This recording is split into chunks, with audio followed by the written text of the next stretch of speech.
अस्सलाम वालेकुम जनाब। बलूचिस्तान एक कहीं दास्तान के हवाले से आपको एक बड़ा ही ज़बरदस्त अजूबा दिखाता हूँ। जिससे चागी में गिरदी जंगल के मुकाम पर। तो पहले मैंने आपको कारेज़ खुश्क दिखाई थी। आए अब जो है ना वो एक्टिव कारेज़ आपको दिखाता हूँ। ये देखें जी, इसके अंदर अभी तक पानी चल रहा है।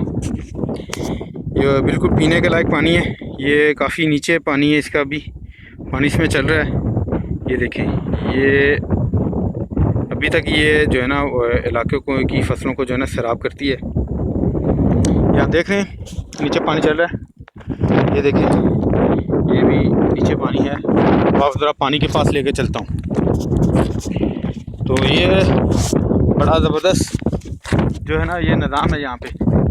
तो आए आपको जो है ना कारेज़ जो एक्टिव है आज भी। वैसे मेरे अंदाज़े में था कि ये सिस्टम ख़त्म हो चुका है, लेकिन आज भी यहाँ पे है।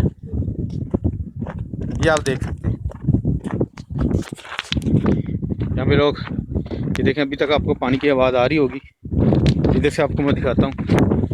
ये कारेज़ नीचे एक्टिव है। ये आप देखें, पानी भी जो है ना वो अभी तक इसमें है। ये मीठा और पीने के लायक पानी है। अब इधर दिखाता हूँ।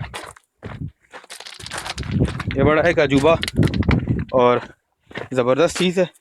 ये देखें जी, ये इधर से पानी आ रहा है। ये देखें, और ये बिल्कुल साफ शफाफ पानी है। ये आगे तक जा रहा है और मुझे तो ये बड़ा जी ज़बरदस्त लगा। आप देख सकते हैं, और पानी काफ़ी ठंडा भी है। पी के भी देखते हैं। बिल्कुल मीठा और पीने के लायक पानी है और बड़ा ज़बरदस्त अजूबा जी ये आपके लिए कारेज़ का। अल्लाह ने बलूचिस्तान को बड़ी चीज़ों से नवाजा है और आज भी कारेज़ जो है ना यहाँ पे एक्टिव है। बड़ी ज़बरदस्त चीज़ थी, नई चीज़ थी, मैंने कहा आपको दिखा दूँ। इजाज़त दे जी, अल्लाह हाफिज़।